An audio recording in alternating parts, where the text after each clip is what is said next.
document prepared for the last meeting of the Working Party on Information Exchange and Data Protection in December 2018 for us does not describe a single suggestion which would actually make data retention scheme targeted and compliant with Tele2 Watson. Meanwhile, the European Commission has failed so far to respond to a complaint lodged by Privacy International and several other civil society organizations from 11 countries in Europe, pointing at the failure of states to implement the legally binding Tele2 Watson judgment. So I'm not surprised to see an attempt to exclude the national security from the material scope of the ePrivacy regulation in the Council President text. But I think it is a worrying sign in terms of yet another effort to avoid the application of a legally binding judgment by the Court of Justice of the EU. And my final remarks is I will be very interested to hear the views of civil societies here and also of obviously of EDPS in terms of how we can move forward in this file. We can ensure that it will get a strong privacy regulation soon. Thank you. Thanks, Tomaso. And now we can give the word to Estelle Massé, Access Now.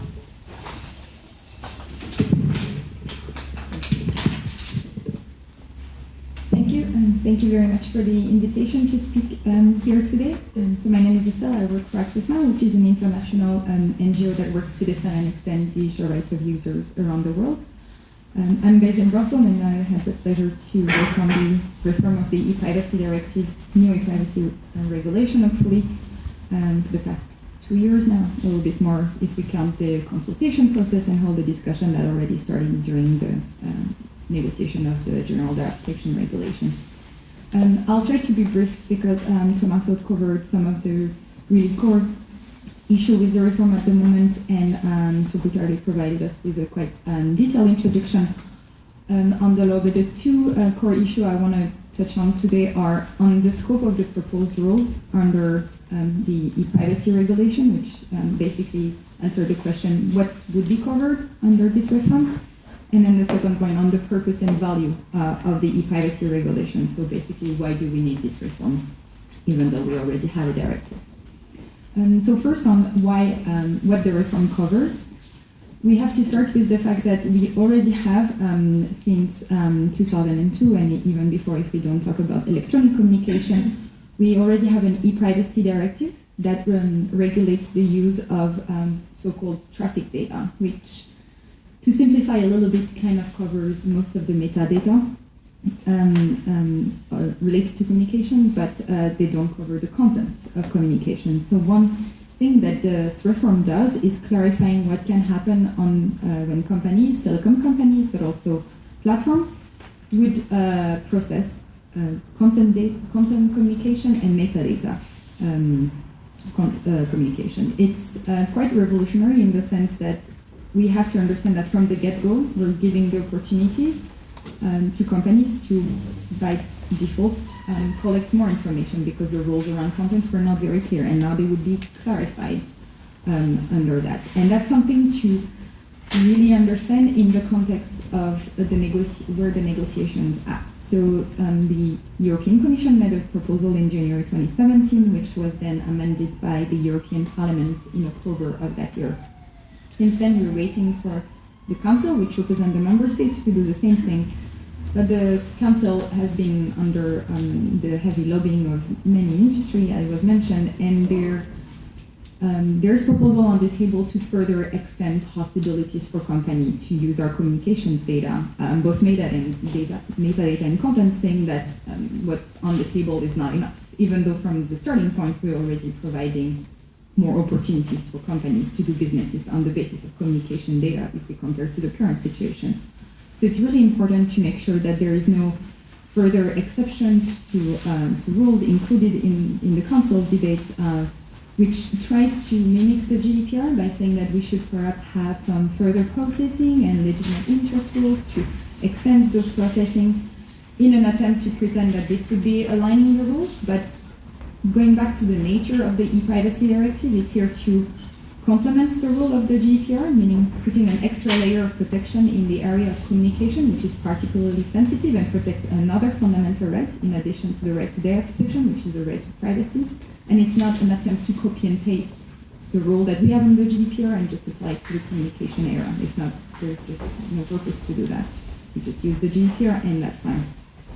So that's the first starting point, that we already have an extended scope in terms of content. We also have an extended scope in terms of actors encompassed under the reform.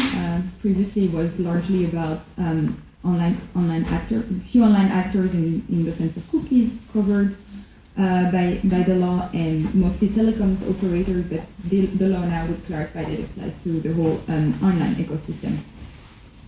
For those of you who follow a little bit what's happening in Brussels with the newly adopted European Electrommunications Code, got a C here, there is already this extension happening for some part of the sector, so it's just natural to also extend the scope of the ePrivacy to all those platforms. It's also natural in the sense that today's communication is very different to communication in 2002.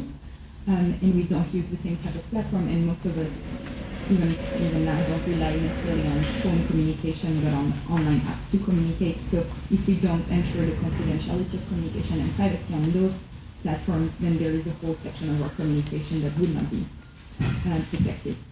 In all of that context, obviously, those are changes that are to the benefit of users, but also to the benefit of businesses to clarify their operation and make sure that our rights are protected no matter what application we use. In the nitty-gritty discussion in Council, there is a lot of definition of the extent of that protection and the quote-unquote definition of what the word in transit means. So there is a lot of discussion on the core article of the ePrivacy, what would be the ePrivacy regulation, protecting the confidentiality of communication, whether it would apply to communication only in transit, and when does the transit stop, and whether it would include when the communication is stored on your device or in the cloud. Obviously, most of the NGOs were arguing that the protection of the confidentiality protection needs to apply both in transit and when stored. There is no differentiation. My email needs to be protected when I open it and after I open it, but there is a lot of push to try to limit the scope of protection to only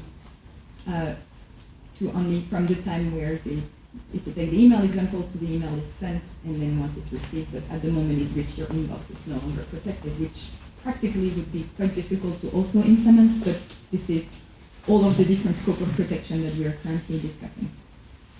It was already mentioned by Mr. Buttarelli also that one of the latest sticking point also in terms of scope and what should be protected or covered or not the ePrivacy found by Council is the relationship between the proposal and artificial intelligence and the Internet of Things. That comes a little bit from the fact that initially when the reform was proposed there was possibilities to have so-called machine-to-machine communication covered in the confidentiality scope. Very quickly, the member states have decided to take it out of the scope, then maybe put it back in, then they didn't know anymore. And then because we entered this whole delay tactic, they decided to ask for more papers and more discussion on this. So, well, at the same time, it's interesting to see that those discussions are happening because there are important considerations around that. It's a lot of political tactics and delays that are used around that, where the Commission is trying to respond as elegantly as possible, saying that there is no issue with privacy rules and AI and IoT, and no matter what new technologies you're developing, they have to comply with fundamental rights anyway. So there is no foreseen issue with ePrivacy, but this is a little bit the stage of the discussion we are at in terms of scope on ePrivacy. And then the final point on scope, just to add a little layer of complexity, is the whole national security debate that Tomaso mentioned on, which is an issue that's technically excluded of EU competencies of the EU treaty, but there is some important jurisprudence that the court has taken that relates to security question, in particular as the EU has been adopting more and more legislation to protect security. So the attempt on those points, as Tomaso mentioned, is only to restrict the jurisprudence of the court on data retention and try to find a solution to not have to comply with those rulings they do create a lot of legal question on what would be the exact impact of doing so. Moving to the reason why we need those reforms and why we need to have those political and legal questions resolved as quickly as possible is that even though we have the General Data Protection Regulation, the ePrivacy is the only legislation protecting privacy in the digital era, and those are two different rights that both needs to be protected. And it's important for the ePrivacy, as well as the 95 directive was updated, we need the ePrivacy to also be updated to the new situation. There is a lot of value in the ePrivacy, and there is also a lot of value in clarifying the existing rules, because with the entry into application of the GDPR, we now have the definition of content that apply across the board that have created some issues in the implementation of the current ePrivacy directive that also have a definition of content that no longer can be applied. Because also the scope of other legislation has been extended beyond telecom provider to encompass what communication really means. So we need also this extension of scope in the new ePrivacy. And because the reform of the ePrivacy would be ensuring that the pillar of privacy and data protection of the EU digital single market is finally complete in order to truly deliver benefits for users. We also need the ePrivacy to address some of the most important current challenge of the digital economy, being the whole tracking advertisement business model. We see a lot of very interesting litigation being developed through the GDPR because some element of answer are already here. Thinking of some of the action that Noib is taking, or Brave, kind of Ticon, and many others, that were like Children, etc., etc. It's great to see that there is already opportunities under the GDPR to do that, but the legislation that covers most issues on tracking is the ePrivacy, and that's why we need also this reform, because it's much more than just Estelle, if you could conclude. And just to conclude, there is a lot of issues being discussed by Council, but if I can just echo a comment that was made by Viviane Reding in one Council meeting when she was Commissioner for Justice in charge of the reform, in charge of the reform of the GDPR, when the Council decision were also at a deadlock. There was a lot of seemingly legal questions on the table that were in fact political problem, and we need to just surpass this political problem, have member states show political will, and get through and have the ePrivacy advance. The fact that it already happened for the GDPR is perhaps positive because it means that we can probably have a good ePrivacy in the end, but it also means that we just need to stay alert and engaged in the debate, because the outcome of what comes out of Council will be really key for the next steps of the negotiation, and the reform is really at risk. Thanks. Okay, so there are a lot of points on our table, and I think it's time to open the discussion. Would you like to break the ice? I have a stupid question. I want to just make sure. Labor? Can you pass me the mic?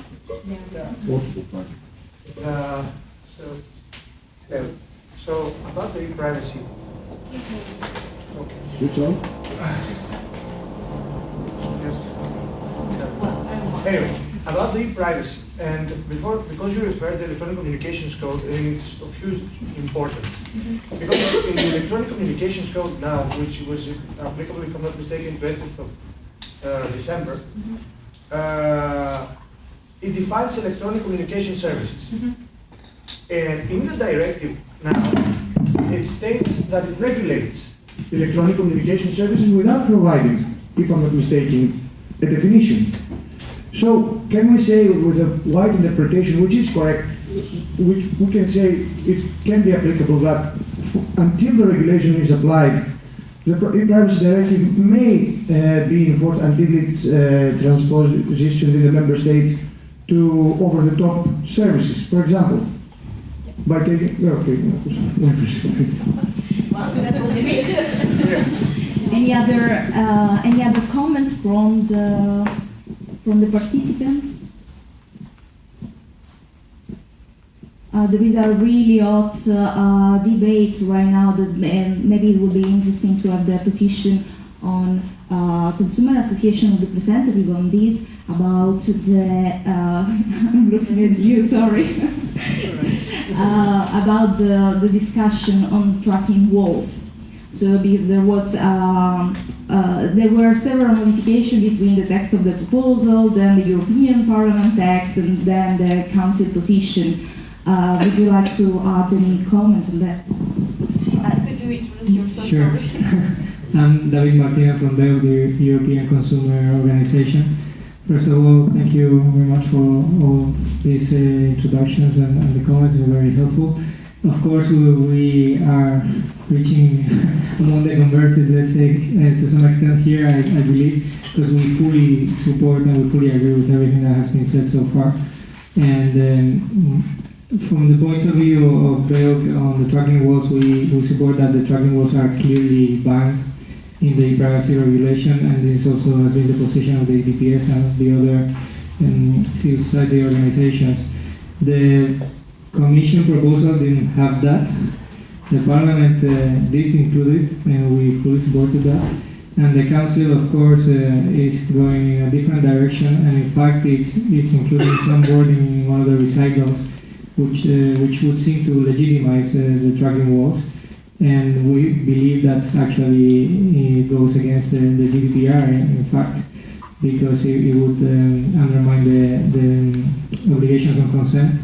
So we would like to see a very strong ePrivacy regulation, which at the end of the day bans the tracking walls, because as Estelle was saying, tracking is one of the main problems we find on the internet today, and it's clear that the internet runs on surveillance, and we need to do something about these business models. And the European Union should put in front of everything the fundamental rights of the citizens. It's not the ePrivacy regulation that needs to adapt to the business models. It's the business models that should adapt to what our values are and our fundamental rights. So from our perspective, there's no doubt about that, and we'll keep fighting until the end to make sure this is the case. Same thing for privacy by default and for the protection of the confidentiality of communications. Thank you.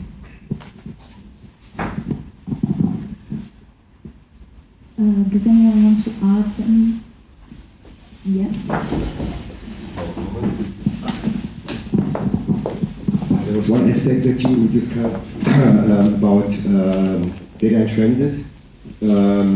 My point of view, that's we are going to lose that not completely, because there is nothing like the differentiation between data in transit or stored data, because there is basically no difference.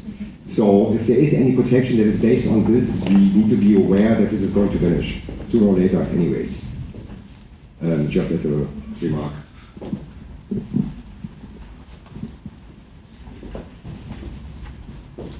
Yes, please.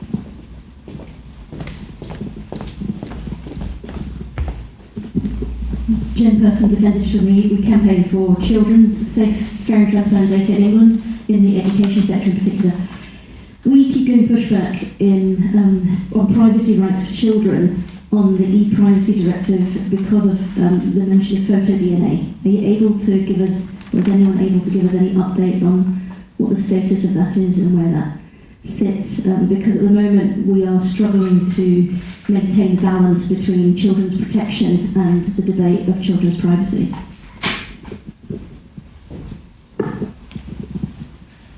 Would you like to answer? Sure. I mean, this is an issue that has been discussed extensively, both in Council at Commission level and in the European Parliament. There is nothing in the ePrivacy regulation that would make any law on child protection non-applicable. This has been clarified in several recitals. This has been further clarified in Parliament just to make sure it would be there. There is plenty of legislation in Europe to fight against child abuse and against child pornography, and nothing in the ePrivacy is done or can be interpreted in a way that would prevent those protections to continue existing. So the two works together, and no one is trying to limit one way or another.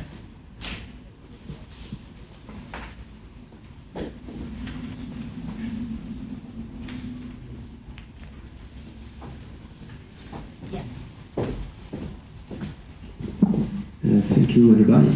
I have a question about ePrivacy, so about the Council. So it needs a majority to be approved, or there are full, everybody should be everybody. And if it's possible to know which country is not against. So you need to have not an absolute majority, but a qualifying majority. So a majority of states needs to agree to the proposal, which is decided not on the number of states, but on the number of inhabitants per state. So obviously, if you're France, Germany, or Poland, you have bigger weights than others. There are a few states that are blocking, not always for the same reason, but I'll just mention mine because it's one of the most blocking. So France is blocking progress for political reason on that file. Germany is also a little bit blocking progress because it's worried about data retention. France, it's because of protection for publishers who wants to continue to rely on tracking advertising. So it can be for different reasons, but in the end, we're in a sort of blocking majority at the moment where progress is not moving forward. There is a general consensus that everyone wants to move forward, though it's just taking a lot of time. So we're moving forward in not a clear direction, and we don't know how fast.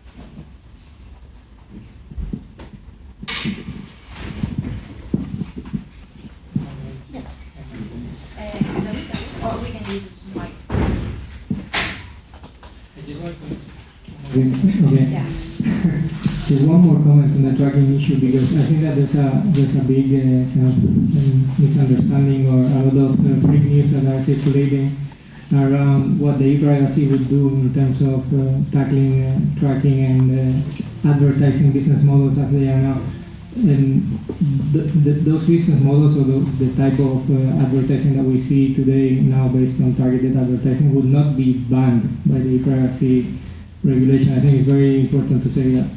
It would be reinforcing the rights of the consumers, of the users, to really have control on whether their data is being used for this type of advertising or not. To give them a choice to say, yes, I want to be tracked, I'm fine, show me those advertising, or no, I don't want to give up my privacy in exchange for these services. I think it's key because some people from the certain stakeholders are insisting that this is the end of democracy and free press and the end of their business. It's not, it shouldn't be. It should be an incentive to look for more privacy-friendly businesses and business models. It should be an incentive to generate more trust and increase the relationship. They have direct relationship with their customers. In this case, not the advertisers, but the readers of their magazines and newspapers. So I think it's very important to underline that point as well.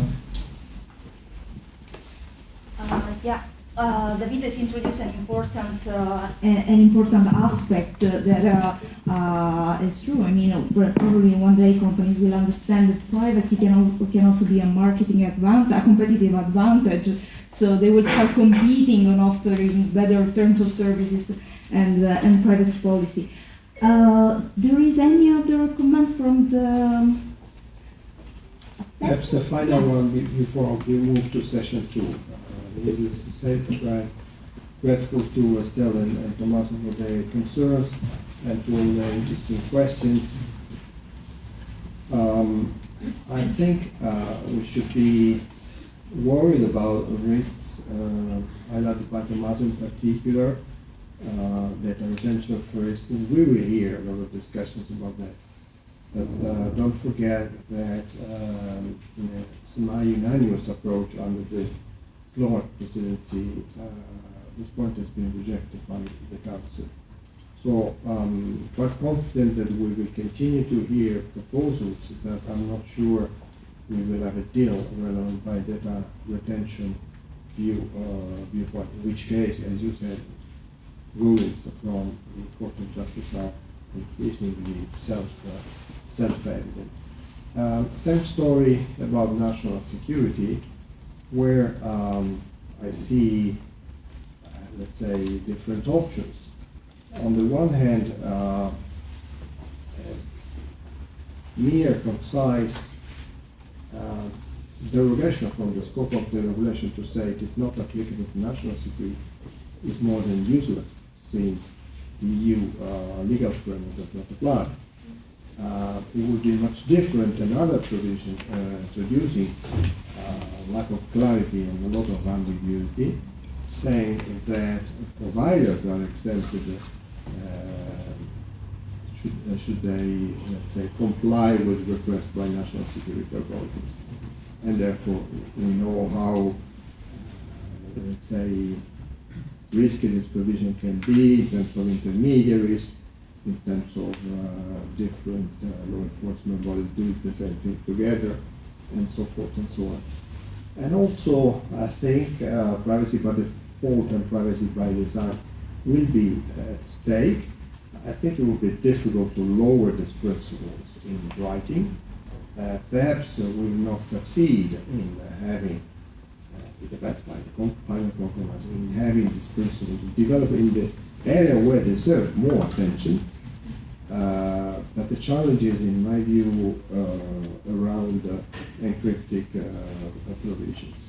So even though we have silence, I don't think this is a defeat. I see much more difficulties in the risk of having a sort of bad regulation. Bad regulation in the sense of coming from a compromise and then full of, let's say, misleadings. So I'm grateful for Fred for the question on the code of communication. If you see our opinions as EDPS, we focus a lot on the lack of consistency. We mentioned specific examples. So ePrivacy is perhaps an opportunity for clarification now that we have a final version of the code.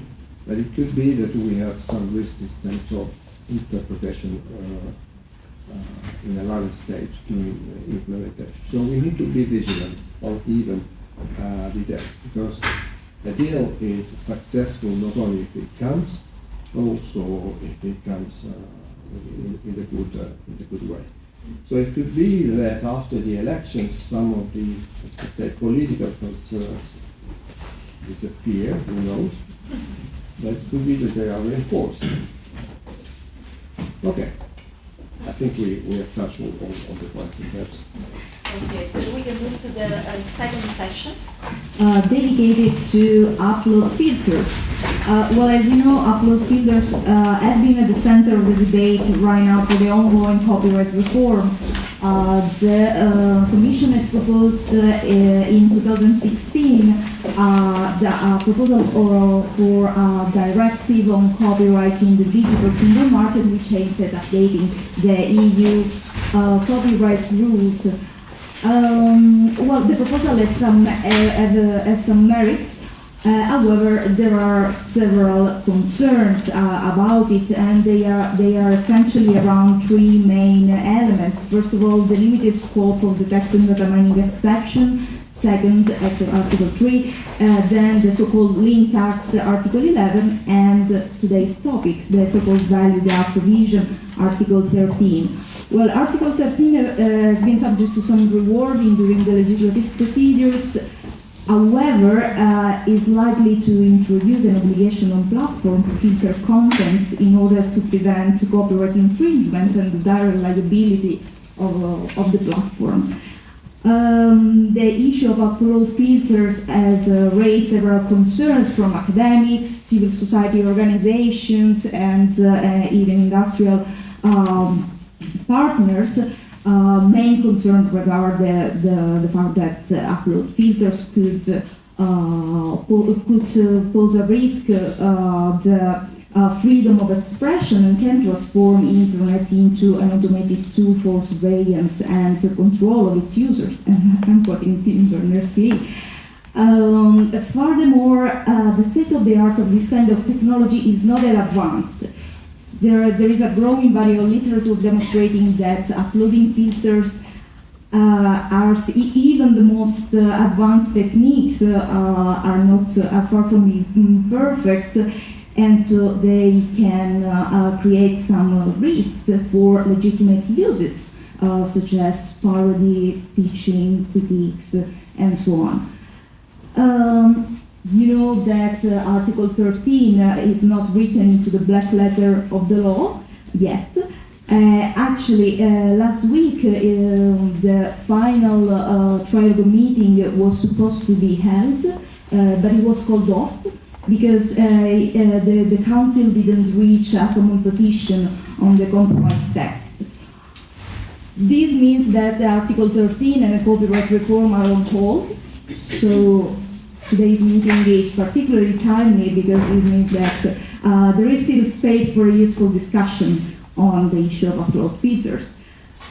So I'm really happy to hand over to Anna Mazgal. You will start, EU Policy Advisor at Wikimedia. We are curious to hear your position. Hi everybody, thank you for having me. As we just heard, the debate has been going on since 2016, and I really can't believe we still explain our positions. I think it's the sentiment of many people in the room. What I wanted to talk to you today is our perspective from a bit of maybe a different angle, and thank you for this very good introduction to those of you that are not really familiar with the copyright debate. I would like to move a bit forward and talk about the implications of the filters on something that is especially interesting to us as Wikimedia, as a platform that provides a lot of content that essentially aims at global increase of access to knowledge and information. So I would like to talk about a bit about the implications from freedom of speech, but also how that ties to the topic of the privacy code, which would be privacy. Because those issues are interrelated. As we probably have been discussing it a lot of times, we know that filters are fatal news for the freedom of speech in really any scenario that we can imagine. So the first scenario is, and that we already know that they don't really work properly at this stage. So basically, their application in copyright, but also in other cases of speech, which I'll also talk more about a bit later, can be really difficult because they may really, a lot of legal content can be really caught up in this. And in copyright, I think it's especially evident when we talk about copyright exceptions, which are basically perfectly legal uses of copyrighted material. Non-copyrighted, but also copyrighted material can be for quotations, for the purposes of critique, for the purposes of research, and many, many others, also accidental uses that are allowed. It's all about the context of the use. So the the machine does not understand that context and does not know whether the use is sarcastic or whether it's accidental or whether it illustrates something that I have to say. So and we know this has been happening, and we have a lot of examples of public domain music being recorded by people that is removed from platforms because of the filtering, just because it resembles too much something that somebody else recorded, and so on and so on. The other scenario, and let's for a moment be a bit futuristic about this and assume that there is a market demand, and as we know, market demands is very good for liquidating any sort of market vacuum. And we have those filters that work actually perfectly. And this is still very bad news because, especially when we talk about upload filtering, which is basically stopping material from being uploaded, being checked on the moment of upload, and being stopped, it really overturns everything we have established as basically a society, everything that we know about freedom of speech. Freedom of speech is something that can only be assessed by speaking. It's not a theoretical prerogative of a citizen. So the idea is that first they speak, and then somebody can say, hey, for some reason this is not something you're allowed to do, be it not legal, be it breaking some other societal norms. Filtering of uploads actually prevents me from speaking, prevents me of transmitting to the public what I want to say. So this is a very catastrophic result of implementing those technologies for basically how we understand functioning in the society, in democracy, in public discourse, and so on and so on. Finally, the objective of the machine, and we love those machines because we're lazy and we want them to take difficult decisions instead of us, which, as we see from those two examples, is not really maybe a good idea. The objective of the machine is to clean the internet in this case, is to keep the internet as if nothing wrong ever happened. And we see this attempt first in copyright, and now we see it also in the context of the proposal for the regulation of preventing the dissemination, mind the wording, preventing the dissemination of terrorist content online. We know that there are attempts to also think about other cases of potentially illegal or problematic speech, excuse me, hate speech, very difficult topic to assess, and similarly to speech that can be qualified as terrorist. We have lots of debates in courts and lots of debates between lawyers and in the society what actually constitutes that, and when the limits of free speech apply to this. So basically the idea also in terms of that new proposal for the regulation, similarly to copyright, is to clean the internet and to keep it nice and cozy, but it's very questionable how those mechanisms are actually helping us to deal with the root of those problems. So just to give you an example, in copyright, one of the reasons, research reasons why people infringe copyright is that they have a problem of access to culture and to knowledge or to creation, because it's not available in their country or it's very expensive and so on and so on. So the filtering does not really address that problem in any way. If it comes to, let's use the example of terrorism, we know that there are many reasons why people engage in their activities or disseminate that sort of information, and filtering does not deal with any of those reasons, any of those underlying causes, be it radicalization, be it difficult economic situation, and so on and so on. So when we have this temptation to let machines be better in judging those situations than us, we create a world in which those machines will work better and better to do that job for us on this very superficial level. And this is where I see potentially a connection with the issues of privacy, because people will not stop doing those things.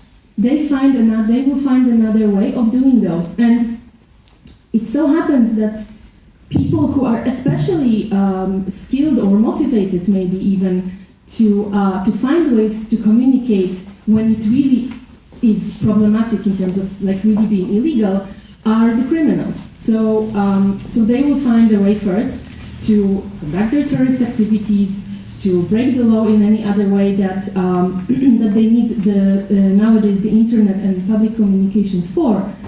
And there is really, I think, a justified concern that the legislators will decide that those filters are not good enough. So the question is, what is next? What is the next issue to be tackled or to be debated? And it seems that one of the questions that the regulators and legislators may be asking themselves is whether encryption is something that allows those illegal activities to thrive.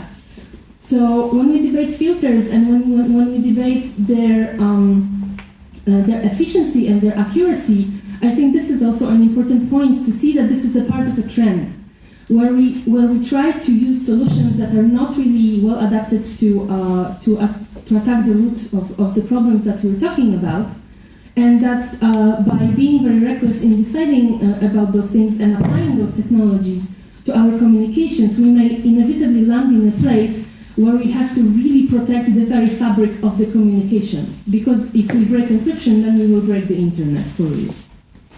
So this is the initial remarks that I wanted to make, and I hope we can talk more about this. Yeah, for sure. Let's give the floor to Evelyn Austin, and she will add her perspective on this topic. Thank you, Anne, for those points.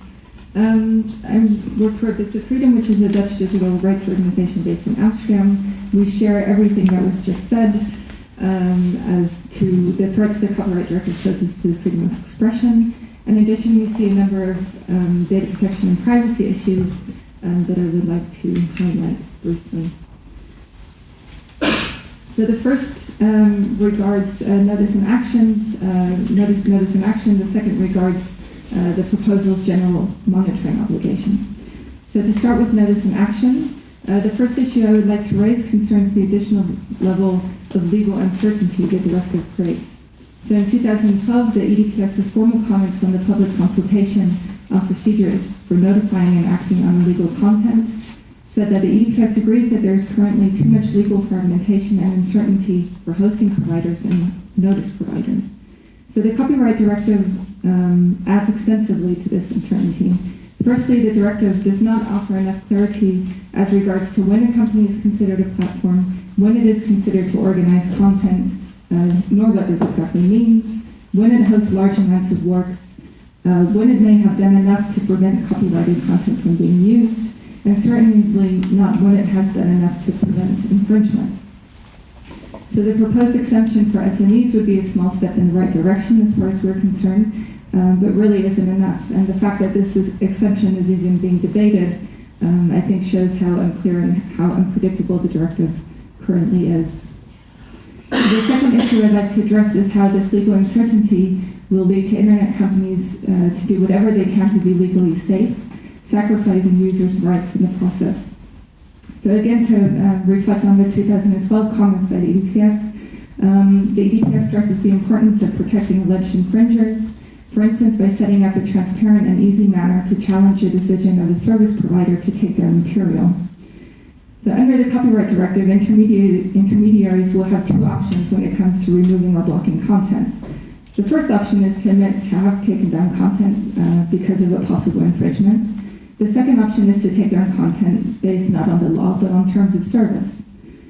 So in the first option, companies would have to offer costly redress measures. In the second option, they simply won't. Obviously, I think companies will likely choose the second option, and we already see examples of that. So the balance of rights repeatedly requested by the Court of Justice will not be delivered if companies are to rely on their own terms for removing and blocking content without a robust redress mechanism. So just to give one example of how we already see this in practice, most likely due to the US FOSTA-SESTA Acts that were passed last year, Facebook modified its community guidelines and with it a lot of other companies worldwide to include a prohibition of sexual solicitation. So rather than taking down content based on the law, the platform makes use of vaguely formulated community guidelines. This is all good because the legislator has been seen to be doing something. The platform is legally safe.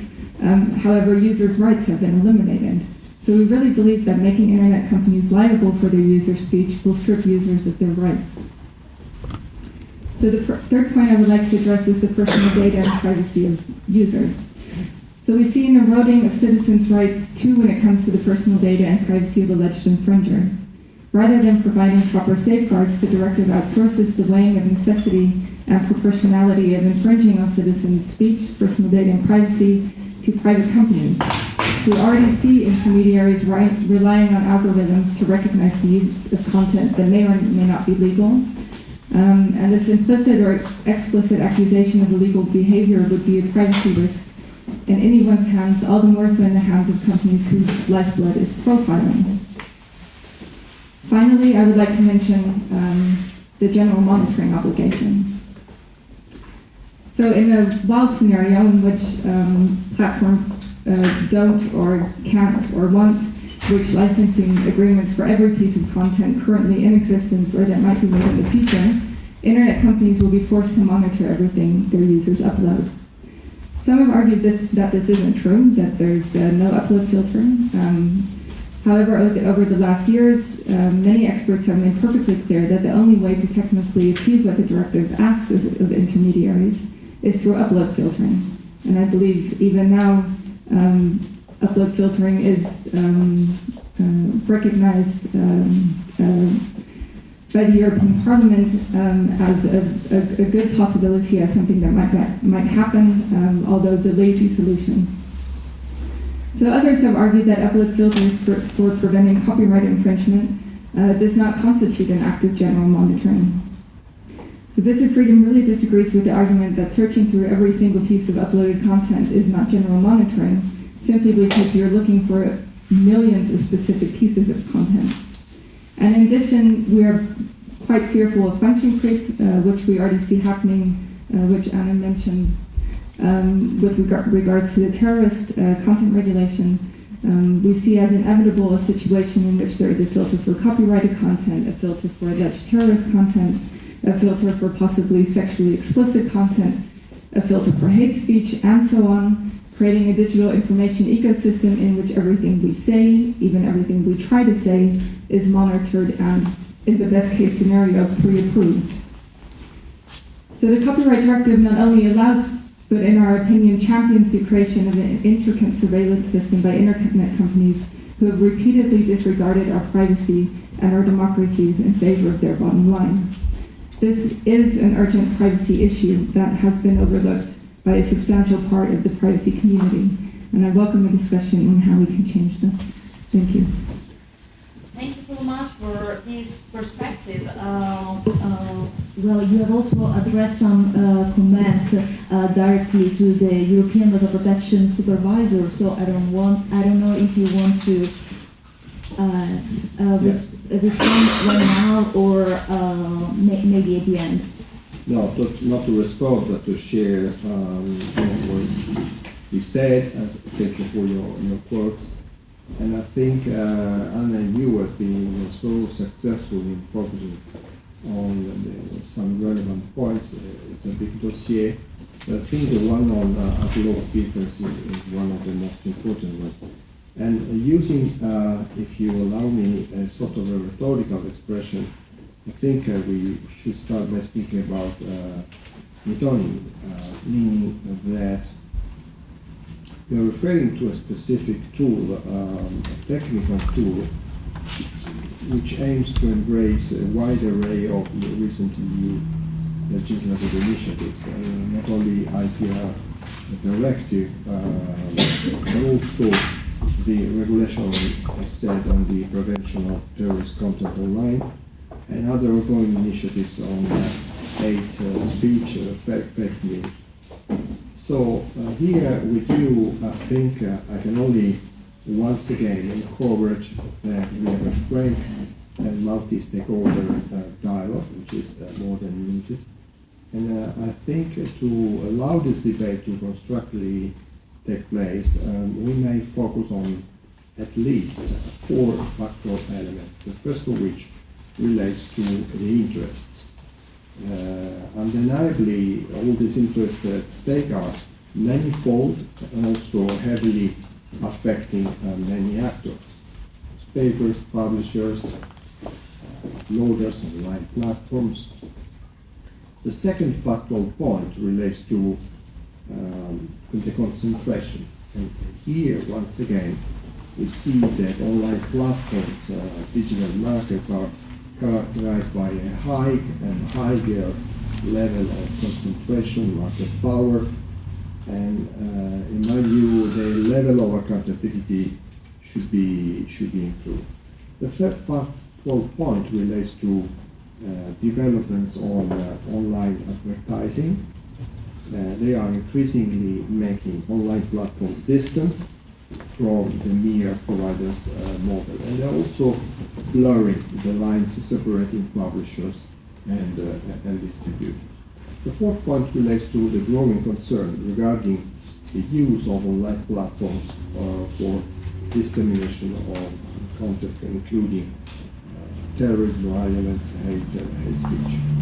So I think by having all these elements in mind, and they are all going towards responsibility for platforms that, in our comments on the IPR directive as EDPS, we stated, let me quote myself for a second, profit-seeking information society services are rightly to be held accountable where they derive a value from content transmitted or stored on their platforms and where the dissemination of their content causes genuine harm to the rights of individuals and interests of individuals.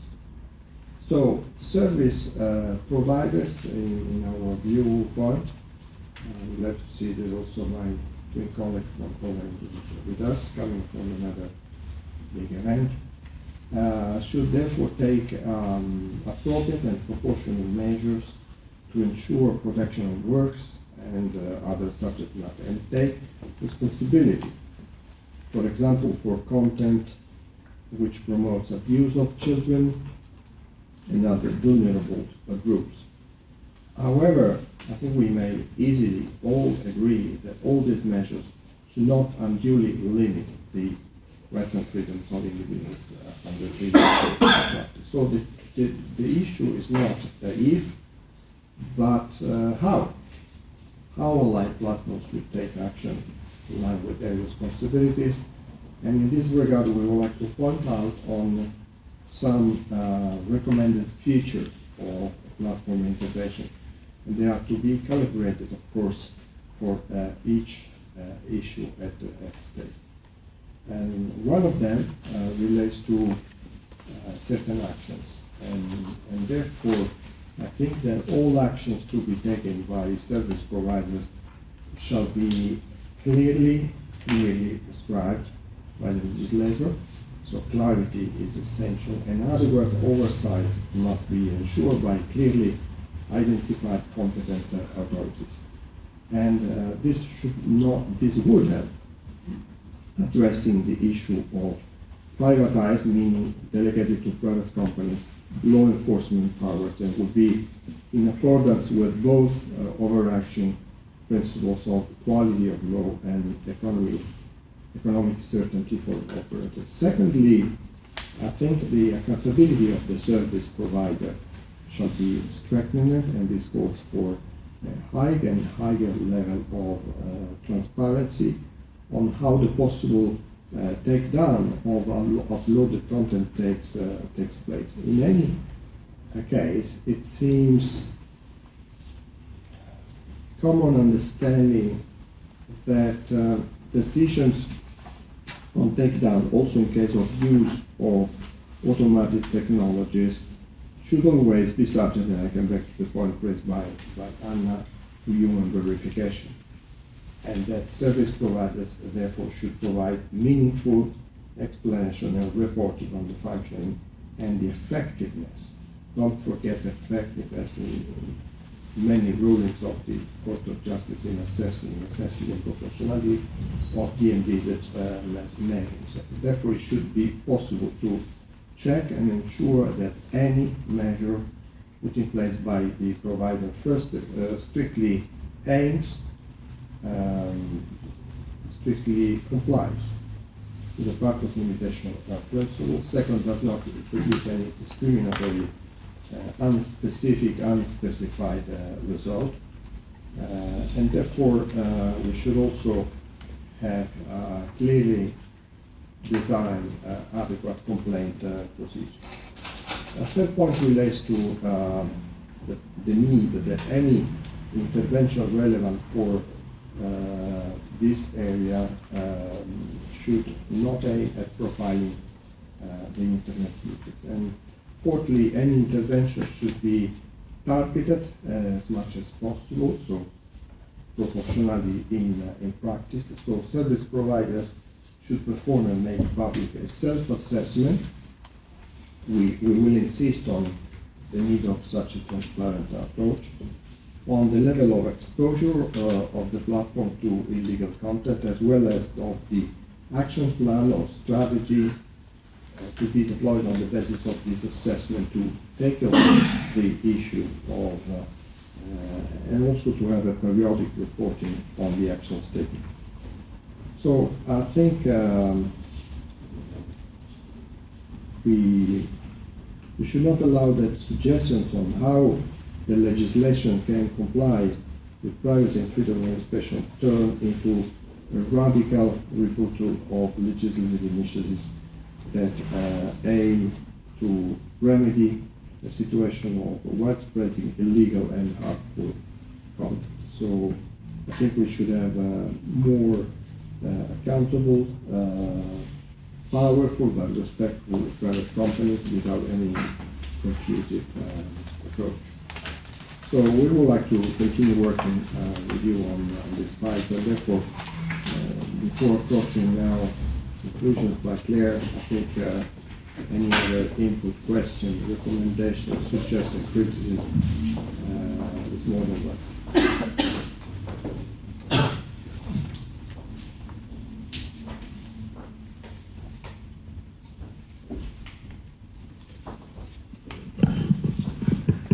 Maybe too many points that have been raised during this session, but I'm pretty sure that the issue is definitely relevant right now, and in a way I'm noticing with pleasure some words that are recurring into the EDPS discourse about accountability, transparency. It's necessary to have a look also to copyright provision in a more holistic way, so we don't have just to focus on the protection of right holders, creators, but the general public. And because when we talk about upload filters, of course, we are really shaping the roots of our democratic principles of our society. Regarding this, I was not really surprised, but I noticed your opening statement that filters are fatal news for the freedom of speech in any scenario we can imagine. Do you think that this kind of measure cannot be desirable in other contexts? We were talking about, of course, the fighting of terroristic content or hate speech, fake news. I mean, there is really something bad with the technology itself, or maybe if we take appropriate measure, it's something that we can use, at least in other contexts, not necessary for copyright.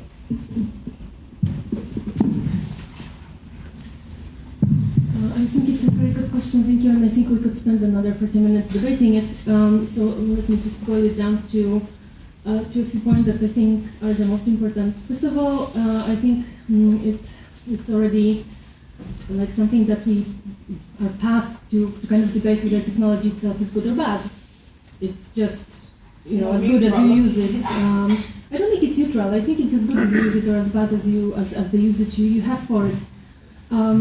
I think it really differs from how we want to use those mechanisms, in the sense that, of course, we cannot be blind to the fact that there is a really massive amount of content being uploaded to the internet every minute, and even the sheer task of cataloging it or optimizing or categorizing is beyond human powers at this point. So there are examples of using those technologies to basically do exactly that, to at least, whether it's perfect or not, that's another question in terms of execution, but to actually organize that data in a way that is also good for users, because then they can find things and they can and they can also ask for access to content not really knowing what they're asking for. So the difference is basically that I know exactly what I want to see, but there is sometimes I want to see something that is from a certain category of content or of and then how do I find it, right? So those applications are helpful.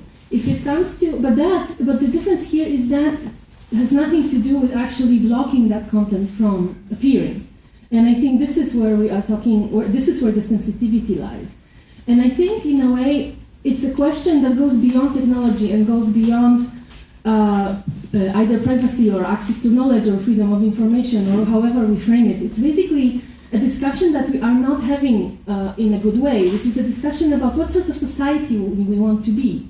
In a way, on do we want to be the risk-free society that always errs on the side of safety, and then we are also missing out on many things. And let me give you an example. The proposal for the regulation on terrorist content as it is phrased right now, as it defines the content, may actually be harmful to news or to repositories where human rights infringement are cataloged and crowdsourced from people that were in the place and filmed them. So if we don't make sure that those people can continue this very important work, we will actually become a global society that have no idea that those things are happening, or what is really happening, or who tells the truth. So this is, I think, the risk that is overlooked. And we are very happy to push it onto the machines because, of course, with enough data, they will generate some sort of output, right? But I think it's not really about that. And it's a conversation that not the engineers should be having, the politicians should be having it, and the sociologists should be having it. Yeah, so we're delegating to technology the dirty work that we don't want to do. But on a practical perspective, what would be your proposal on the table? I mean, talking about the copyrighted form, talking about the proposal for regulation regarding the fighting of terrorist content. What will be your call? We have just to delete Article 13. Maybe it's better to work on other kind of measure, like still try to make better the mechanism of notice and take down in an ex post perspective rather than in an ex ante perspective. Yeah. So I think something Anna mentioned before is really important in this. So filters don't address all the underlying problems that we're trying to address, that you mentioned, that Ms. Buttarelli mentioned. I think also we're not addressing the actual problem, namely the scale of these platforms. If we address the scale of these platforms and do something about the huge amount of power they have, a lot of the problems that we're talking about now, a lot of the issues, the debates, they'll disappear. So, it's a question of power. That wasn't very practical. Yes, you are right. Any other suggestion, proposal, provocative? Yes.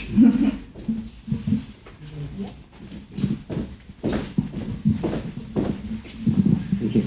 I think it's completely stupid to cut discussion when somebody wants to express his opinion. Cut it and forget it. It's really not solving the root cause.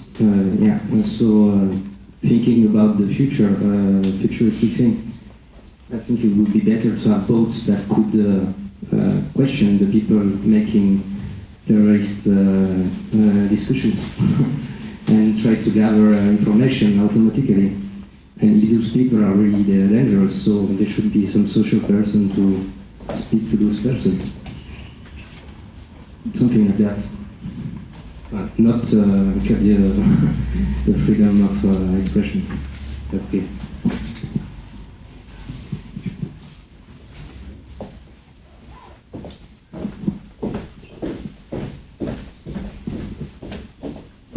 Yes, I think with regards to filtering and how we regard filtering, filtering exists along in other legislations from the EU. For example, the revised edition of the EDPS includes specific monitoring for hateful speech, if I'm not mistaken, or to be uploaded. And it extended the scope to video sharing platforms, which are, in terms of our discussion, hosting providers. But also, not only in the EU context, but in the European context, Delphi versus Estonia, the court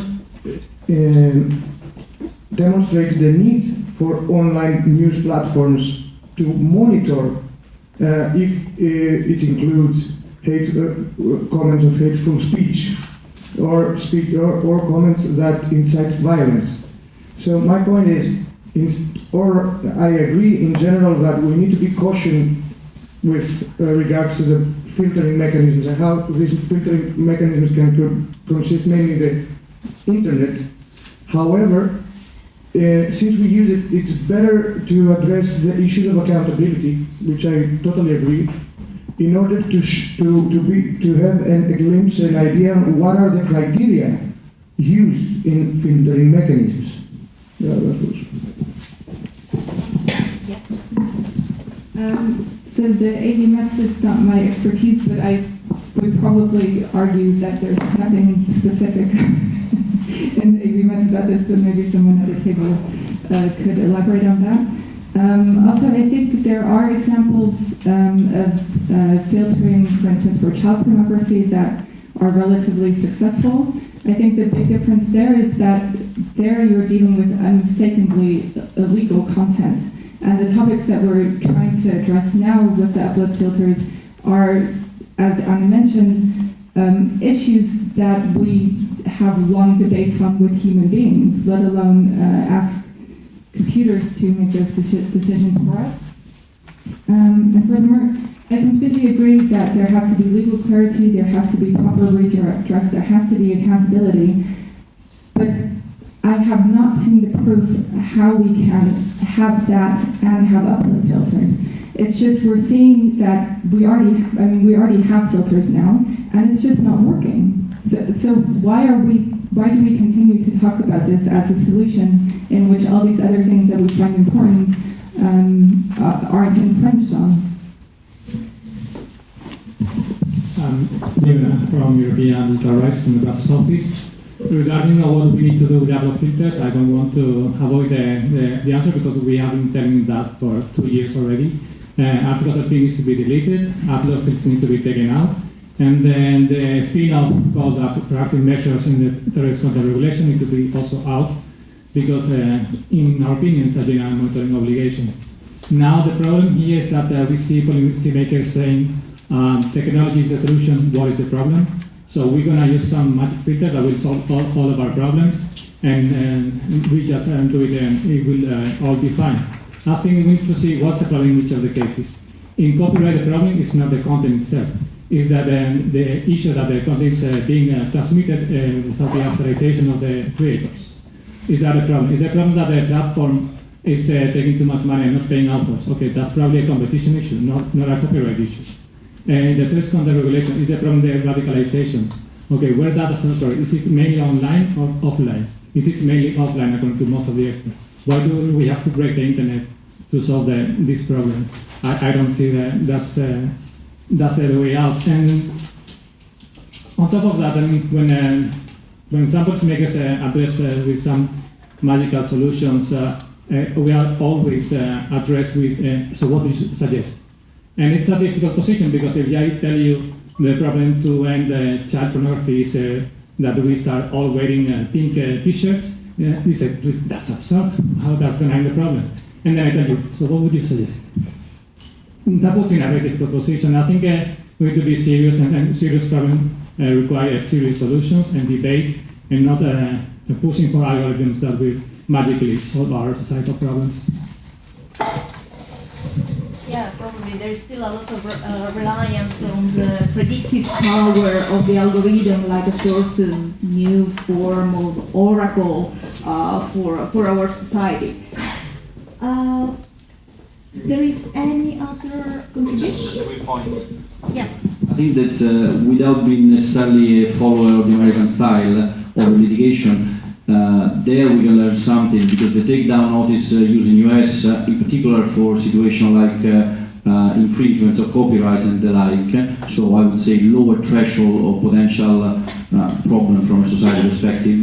The ball is sometimes passed to the, let's say, the hurdle is shared between the platforms themselves and the individuals whose right is supposed to be infringed. There is a notice period within which there is a possibility for the parties to find a solution, negotiate a solution. At the end of this period, the platform, in the absence of a solution, takes out the content whose potential local origin is challenged. And then there is a possibility to sort of engage into a parallel exercise, but for the one who's challenging the content, there is an obligation to sue the other side that is the potential infringer. As I say, I'm a lawyer, but I'm not necessarily promoting the over litigation perspective, but that's perhaps a way in which the burden can be shared and you can learn from them. This is not necessarily the right tool from my perspective, though, for hate speech or for some sort of different level of discussions. Thank you.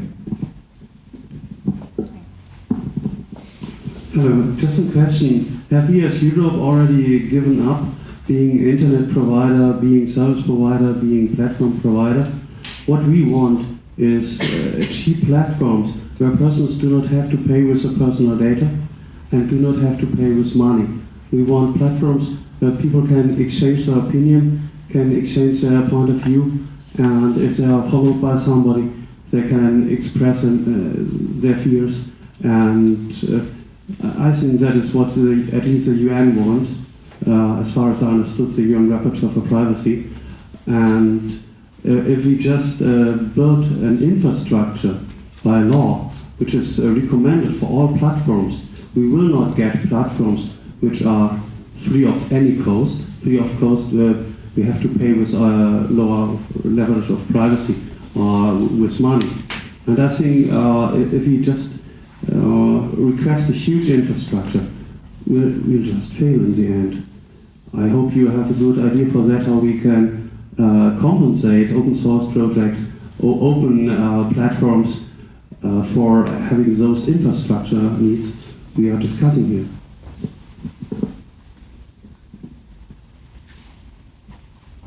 Does anyone want to open this Pandora box? Yes. I want to go, excuse me, you kind of jump from it into two more remarks that I wanted to say. Yes, I mean, of course that would be wonderful to have those platforms. The problem is that just there is not much space for it in the setting as it is now. And let me explain it a little bit. So what we're doing right now is that I think 2018 was a good year for us to better understand how we are traded by Facebook especially, right? But also gave us a bit of an insight into what other big platforms are doing. And here we are having this new law being debated and telling, hey, why don't we actually mandate those platforms to basically look into what we're doing? And of course we may argue that, okay, upload filtering or content filtering is not about that, but are you sure that Facebook will not use it the way they misused all of other instruments that were literally given to them? I'm not so sure. So this is one thing here. The other is we're not super happy with how they work because they are big and they do what they do with our data, and we have to have new regulations and directives that protect us from it. And then we look at how they work and we enshrine it into the law. So we don't even give them enough motivation to change because we say, yeah, they already have those technologies. So why don't we just write in the law that you can use them? This is no way out from this mess. Then another policy feature that I'm observing is that is happening is that we say, well, especially in terms of copyright, there's always a debate whether the use of specific copyrighted content is infringing the legitimate interest of the author, of the creator, right? So we have two layers here. One is that if I make a meme and take somebody's content and I distribute it all over internet or social media, what I am doing is maybe not infringing that interest, but the fact that that particular platform is making money on the engagement around it is a new issue that is coming into that picture. So basically what is happening with legislation such as content filtering is the classical economical theory of privatizing the profits because the platform is benefiting en masse on that sort of activity, and socializing the cost because the filtering is the cost that I as a user will have to pay in not like maybe with money, but with the fact that my possibility to distribute that content is very limited, right? But the money is somewhere else. Somebody else should pay that price, and this is coming back to your point about the changing nature of those platforms and about their accountability and about how we want to deal with the fact that they are the ones that are benefiting from it, but we are the ones that will be paying those costs. So, of course, one of the answers, and this is my private opinion, is to look more into dividing them.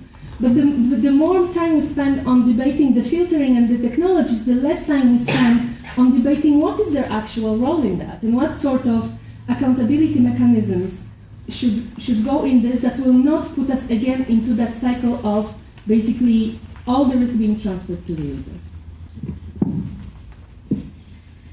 Nice. Does anyone want to add anything on top of that?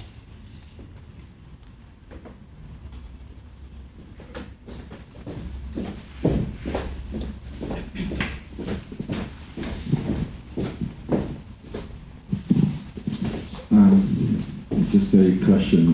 It's more.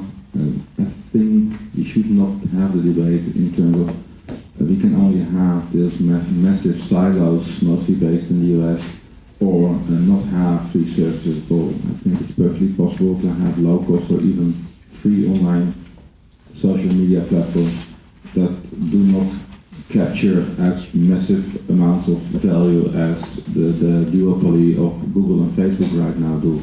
If you look at that valuation, if you look at the amount of profit they take out of the advertising ecosystem, I'm quite sure this is not a yes or no question of what is possible there.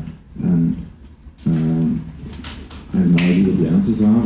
Some of them may lay in competition law, but it feels a bit defeatist to say we can't have anything else but this system that you have right now, unless they misunderstood the gentleman who brought it up.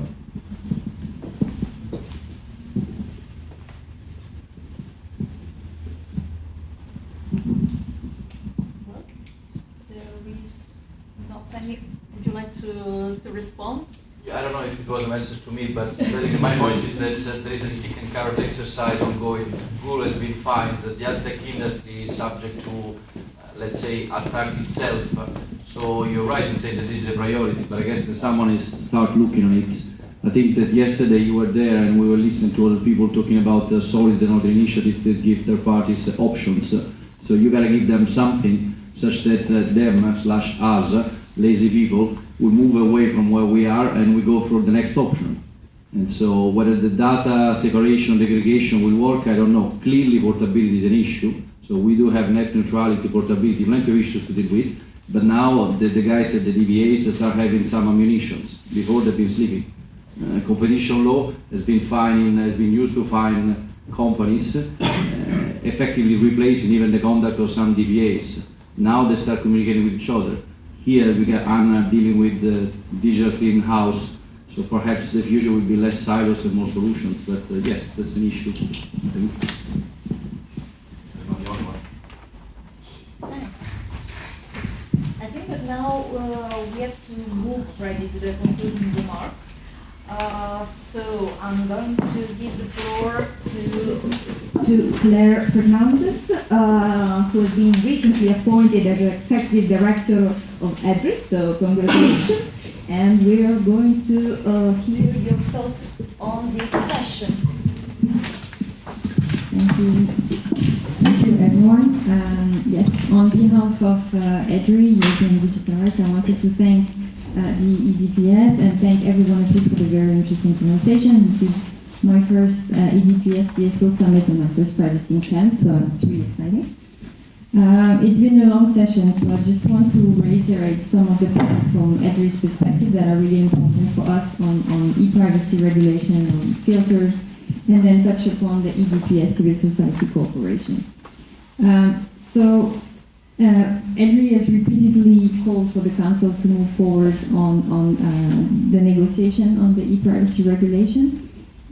Some of the reasons why for us it's really important, as Estelle has said, is because privacy is different from data protection and encompasses a whole range of rights that are really important for democracy.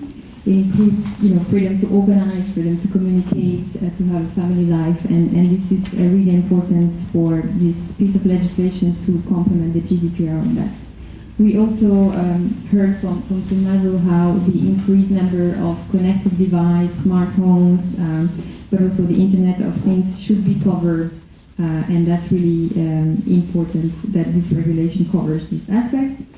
And then, if not to counter the business model of the ad, of the targeted ad business model in the digital economy, at least to empower the individual, as we heard, to know what data we are providing and for what reasons. So again, for EDRI, some of the important aspects that the regulation should cover is indeed that there is strong regulation and provision on privacy by design and by default, such as suggested in the European Parliament report, that there is clarification that communication in transit and in storage is covered and protected, and that there is, again, a prohibition of indiscriminate data retention. On upload filters, well, I really like the point made by Anna, which is that with upload filters, we would completely depart from how freedom of expression has been appreciated by the legislation and by the case law so far, which is a case-by-case contextual analysis. And we know that indeed there is no one-size-fits-all to these different societal problems. I come from the anti-racism movement, so we've done some work on hate speech. And while this is really a really important issue for victims, we know that either the removal or even more the prevention of uploading of content is not a solution for victims of online abuse and of racism.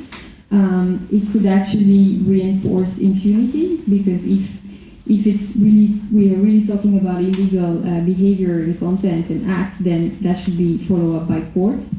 And it could backlash against anti-racism activists, against human rights defenders, women's group, and others, as we discussed.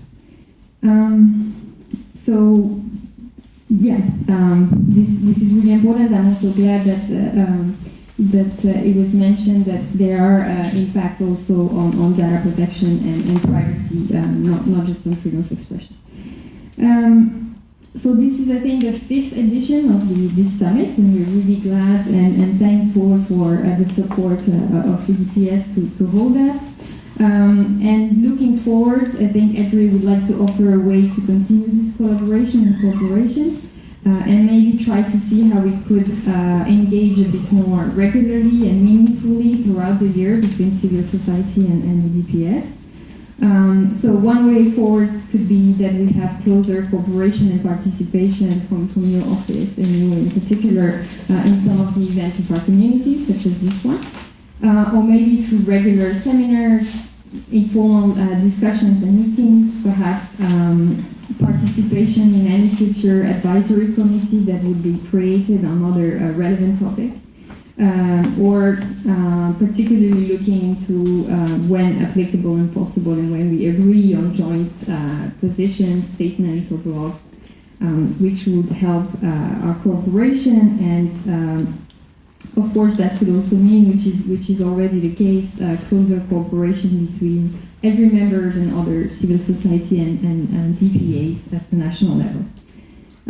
So just to thank everyone, and again, thanks the EDPS also for the financial support to this event this year. Thank the EDRI team, and in particular Kristen and Andrea, for organizing this event, and for the rest of the team for the logistical support. And thanks to the speakers and the very interesting conversation, and to all of you for joining.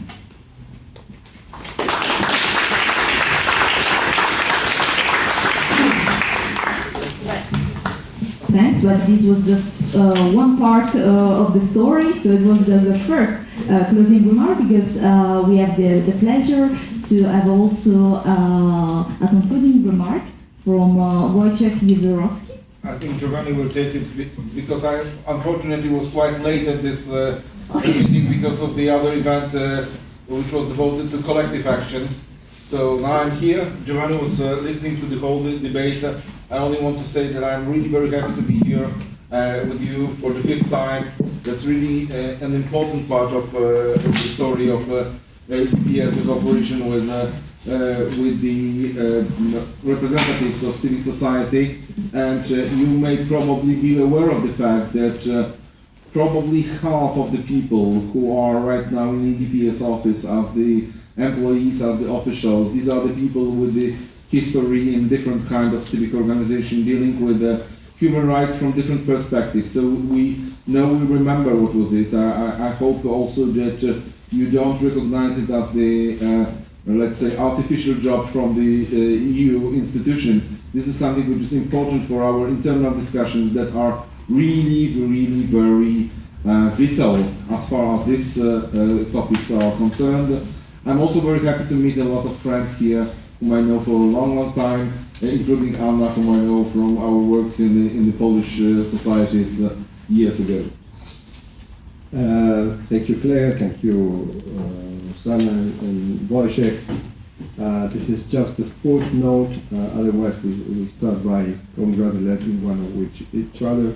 It's me say thank you very much because we are deeply interested. This is part of our institutional DNA to continue discussing with you, and therefore I think even beyond the obvious solution to have more regular meetings, I think we should perhaps try to identify other platforms for cooperation. One is related to the establishment of one contact point from our and your side as a civil society. We are not lost in translation. We know each other, but perhaps let's say a unique point on behalf of many would be useful. I'm proud to report to you that today we published a conference report about the digital ethics event we successfully organized in October. I think that much differently from previous editions, the 40th edition have been, let's say, designed with your cooperation, with a couple of members in the advisory committee, and are giving you much more chances to be vocal as the speakers within the different plenaries and also the creative sector. Let me encourage, so the establishment of a contact point, a permanent one, may be helpful to inform you in advance about ongoing initiatives we are going to launch. For instance, public consultations you may perhaps discover when it's too late. So just to lead by example, let me inform you that by next week we will publish an important background document on privacy and data protection in scientific research. And this goes back to my first proposal for an A on B session. So I appreciate the idea to have a couple of items. Today, ePrivacy and intellectual property rights, but perhaps if we go for a biannual event, for instance, we may identify also, so we may use this opportunity to focus on important points in terms of exchange of views, reciprocity, in terms of sharing information and so forth and so on. So public consultations, be with us and don't miss the presentation of our annual report to LIBE committee on the 26th of February. I already mentioned the workshop on EU democracy and incoming elections.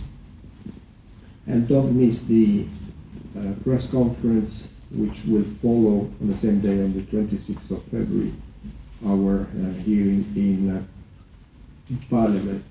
Parliament will also be discussing where we are in terms of implementation of the GDPR.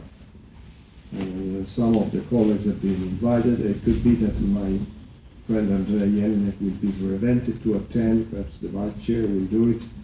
But it will be a big moment to discuss also how effective enforcement is. We got a letter, EDPS got a letter a couple of days ago from the Parliament to be informed about pending issues in terms of independence, in terms of budgetary applications, resources, national provisions dealing with enforcement.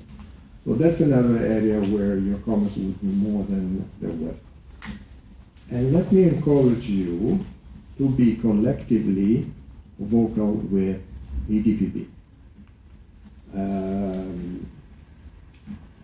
I, together with Wojciech, insisted a lot in introducing the rules of procedure of this new board, a couple of principles of inclusiveness, transparency.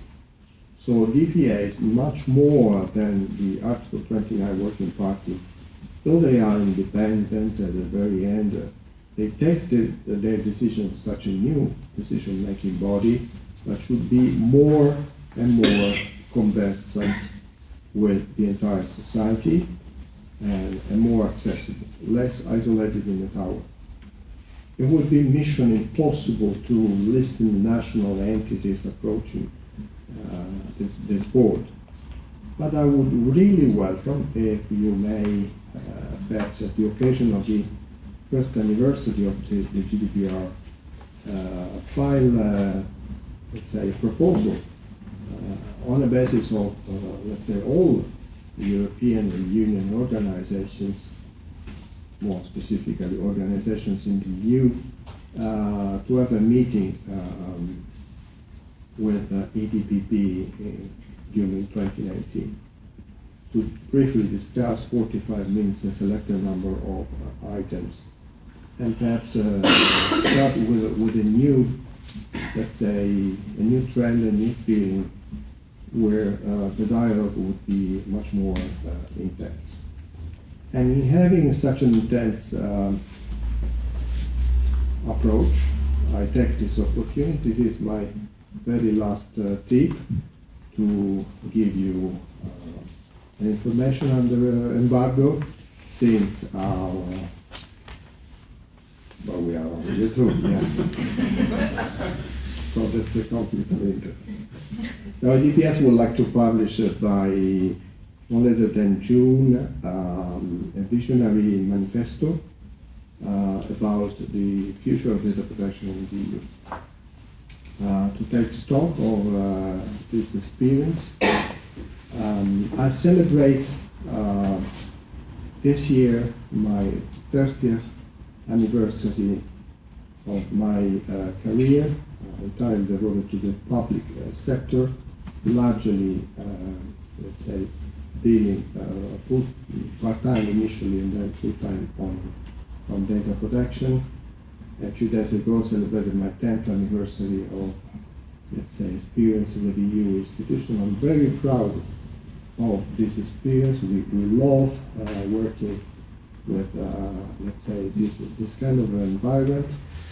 Wojciech and I would like to continue to serve data protection for the years to come. So I'm sorry, but notwithstanding possible pension schemes, you will see us around in a way or in another one, because data protection is becoming essentially, let's say, indispensable for, let's say, the design of the values of the future. And the discussions and the exchanges of view is more than crucial.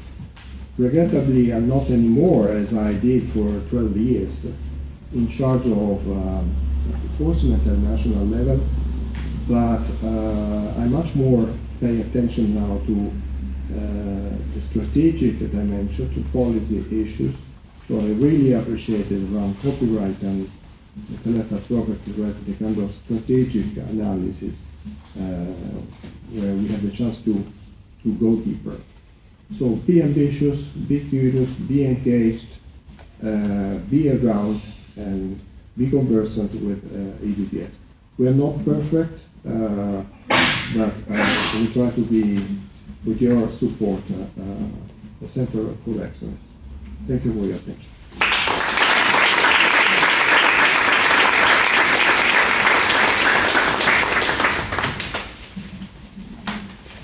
I think that if there is no other pressing issue, thank you very much.